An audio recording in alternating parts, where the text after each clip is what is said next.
Retiro da Milícia de São Miguel, 29 de fevereiro de 2020. Tema da palestra: Maçonaria e a origem da imodéstia moderna. Relembrando a verdadeira história da humanidade, a batalha entre Deus e Lúcifer, o bem contra o mal. A Santa Igreja Católica, com todos os santos e anjos, governados pela Virgem Maria, contra Satanás e seus demônios e réprobos. O prêmio em jogo? A alma humana e seu destino eterno, o céu ou o inferno. Na Idade Moderna, ocorreram 3 revoluções. Em 1517, a Revolução Protestante, Deus sim, Igreja não. Em 1717, a Revolução Maçônica, Deus sim, Jesus não. Em 1917, Revolução Comunista, Deus não. A maçonaria moderna surgiu na Grande Loja de Londres, em 1717, o Papa Clemente XII, em 1738, foi o primeiro Papa a condenar a maçonaria na bula papal in iminente. Os papas posteriores fizeram exatamente o mesmo, a saber, Bento XIV, Pio VI, Leão XII, Pio VII, Pio VIII, Gregório XVI, Pio IX e Leão XIII. Os maçons planejaram atacar diretamente a Igreja, com a instrução Alta Vendita, para a destruição da Igreja Católica e do Papado.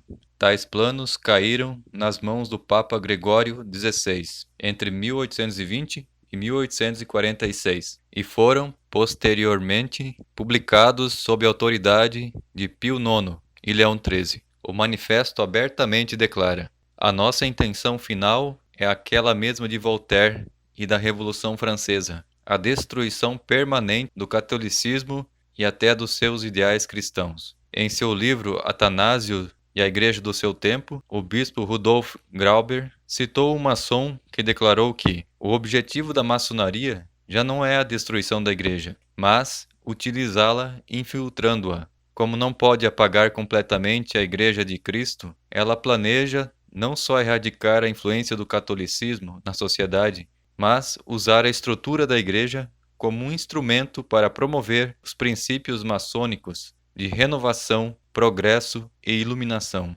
Uma teologia progressista e liberal. O documento orienta a corrupção dos jovens vocacionados ao sacerdócio e à vida religiosa, através do ensinamento das doutrinas humanistas seculares da maçonaria. Um clero assim deformado possibilitaria mudanças revolucionárias na Igreja e, selecionando-os como líderes, perpetuaria todo tipo de erro. Em 1890, Padre Leão XIII, em sua encíclica Dall'Alto del Apostólico Sérgio, levanta alguns dos objetivos perversos da maçonaria. Primeiro, substituição das escolas religiosas por instituições ateístas e comandadas pelo Estado. Segundo, utilização das forças da lei para a separação da sociedade civil das influências clericais. Terceira, supressão das organizações religiosas. Quarta, regulamentação de todas as propriedades da Igreja. Quinta, exclusão de qualquer influência católica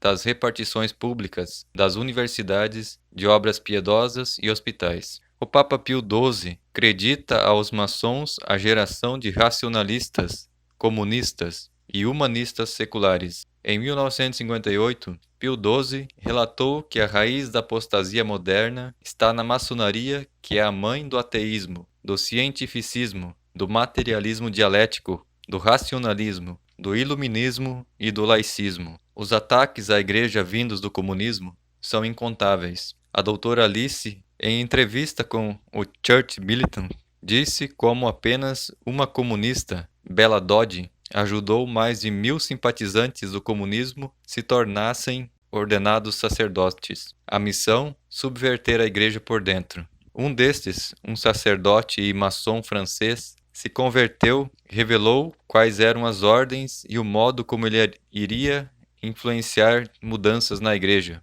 O plano era encorajar os católicos a fazerem o seguinte: primeiro, remover todas as imagens de São Miguel. Segundo, retirar a abstinência de carne das sexta-feiras e o jejum em geral. Terceira, proibir a missa tradicional. Quarta, incentivar as mulheres a não usarem o véu. Quinta, evitar ajoelhar-se para a Sagrada Comunhão. Sexta, promover a Sagrada Comunhão na mão. Sétima, promover mulheres para a leitura e até para o sacerdócio. Oitava, eliminar a música sacra, o uso do órgão e o devido silêncio. Nono, remover as relíquias do altar. Décimo, retirar todas as imagens das igrejas. 11º, remover as devoções privadas, como novenas, ladainhas, etc.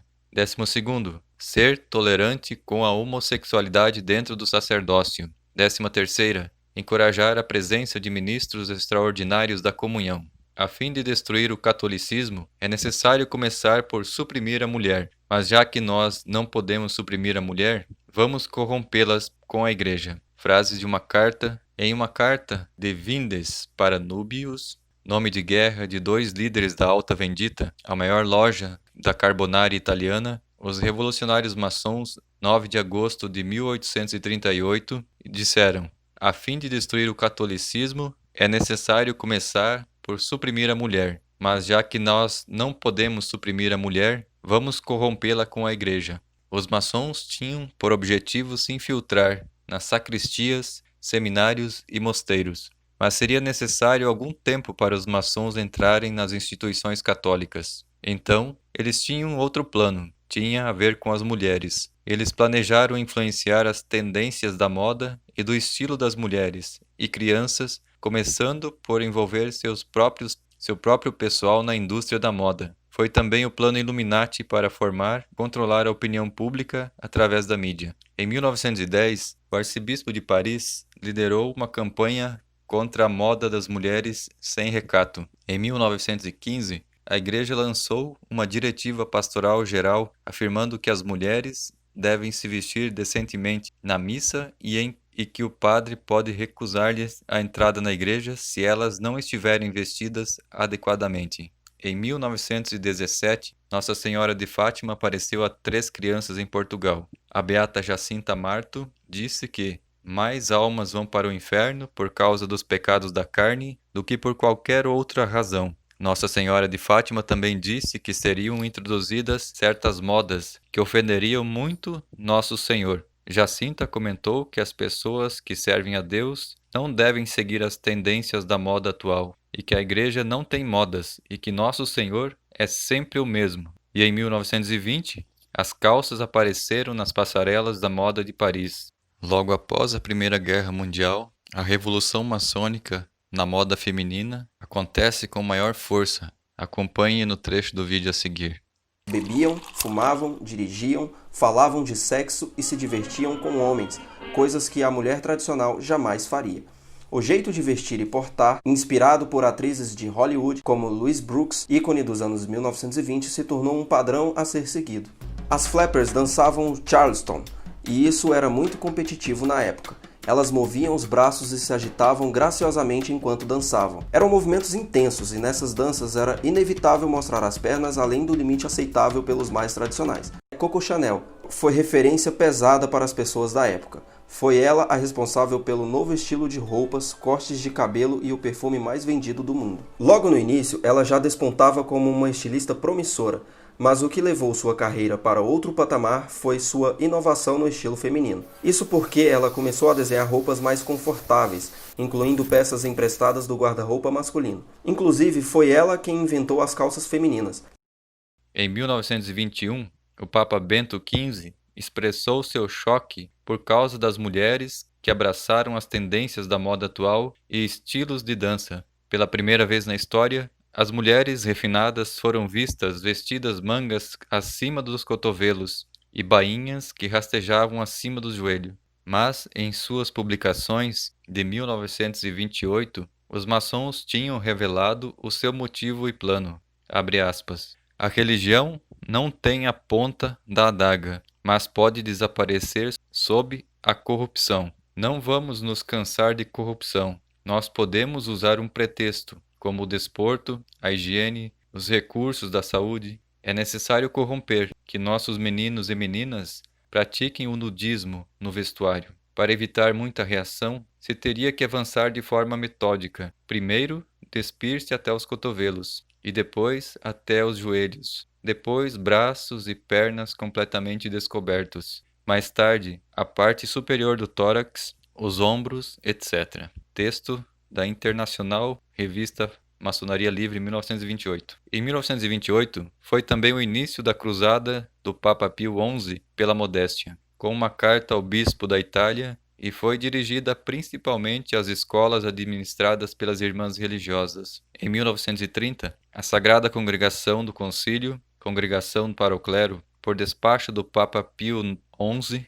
emitiu uma carta aos bispos e exortou padres, freiras, professores, pais, etc., a insistir na modéstia. Dizia: donzelas e mulheres vestidas indecentemente estão impedidas de comungar e de atuar como madrinhas nos sacramentos do batismo e da confirmação. E ainda, se o delito for extremo, podem mesmo ser proibidas de entrar na igreja. Recordamos que um vestido não pode ser chamado de decente se é cortado mais do que a largura de 2 dedos sob a cova da garganta, se não cobre os braços pelo menos até os cotovelos, se mal chega até um pouco abaixo dos joelhos. Além disso, os vestidos de materiais transparentes são impróprios. O Papa Pio XII, 1939 a 1958, continuou a cruzada pela modéstia. Durante seu pontificado, numa locução em 1941 para as meninas católicas, dizia: o número de fiéis e mulheres piedosas, aceitando seguir certas modas ousadas, quebram, pelo seu exemplo, a resistência de muitas outras mulheres a tais modas, que poderão ser a causa da ruína espiritual para elas. E em 1946, os bispos canadenses continuaram, desta vez advertindo os homens a usar camisas em público, mesmo na praia, e para evitar calças apertadas. Em 1946, o primeiro biquíni apareceu nas passarelas de Paris. Coco Chanel voltou à cena Fashion 1954. O Papa Pio XII advertiu as mulheres que, se determinados estilos eram uma ocasião de pecado para os outros, era o seu dever não usá-los. Ele também alertou as mães para ter certeza de que seus filhos estavam vestidos com modéstia. Dizia ele: o bem da nossa alma é mais importante do que o nosso corpo, e nós temos que preferir o bem-estar espiritual de nosso próximo ao nosso conforto corporal. Se certo tipo de vestimenta constitui uma ocasião grave e imediata de pecado e põe em perigo a salvação de sua alma e de outros, é seu dever desistir de usá-lo. Seja qual for a razão, um comentador vai direto ao ponto. Disse: a triste verdade é que muitas garotas, pré-adolescentes e adolescentes de hoje se vestem como prostitutas. Como tantas meninas acabam parecendo objetos sexuais? Como? Porque os pais deixam. Será que os pais percebem que damas da noite, nas esquinas das ruas, na década de 50, não usariam o que algumas meninas usam para ir ao shopping esses dias? Em 1959, o cardeal Pla e Daniel, arcebispo de Toledo, Espanha, alerta o perigo da natação mista, pois leva à promiscuidade, e afirma: um perigo especial para a moral é representada pelos banhos públicos nas praias. O banho misto entre homens e mulheres, que é quase sempre uma ocasião próxima de pecado e um escândalo, deve ser evitado. Em 1960, o cardeal Siri escreveu uma carta notificando ao traje masculino usado pelas mulheres. Sua preocupação era que isso provocaria nas mulheres as atitudes mentais de um homem e iria alterar os gestos da mulher, atitudes e comportamento. O Santo Padre Pio recusou às mulheres o acesso ao confessionário se os seus vestidos fossem muito curtos. Na porta da igreja estava uma mensagem: por desejo explícito do Padre Pio, a mulher deve entrar no confessionário vestida de saias, pelo menos 20 centímetros abaixo do joelho.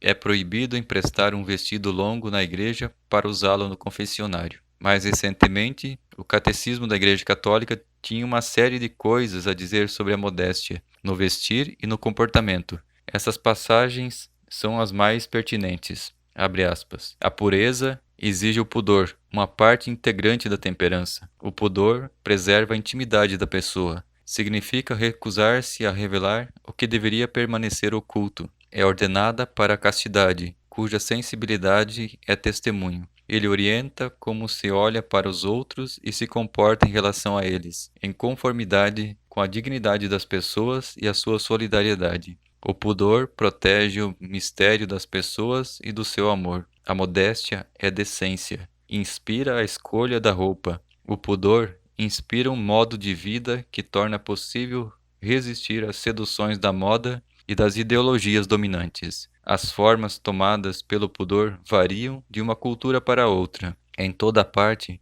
entretanto, a modéstia existe como uma intuição da dignidade espiritual do homem. Esta nasce com o despertar da consciência de ser um sujeito. Ensinar a modéstia às crianças e aos adolescentes significa despertar neles o respeito pela pessoa humana. Assim, temos a evidência de que a moda hoje é o resultado de um planejamento por parte daqueles cujo objetivo é a destruição total da sociedade cristã. Mas também temos sido avisados a respeito de qual caminho tomar. Cabe a nós usar o nosso livre-arbítrio e decidir o que fazer com as nossas famílias e a nós mesmos. No livro do Gênesis, capítulo 3, versículo 21, está escrito: O Senhor Deus fez para Adão e a sua mulher umas vestes de peles e os vestiu. Louvado seja nosso Senhor Jesus Cristo, para sempre seja louvado, e sua mãe Maria Santíssima com seu castíssimo esposo São José.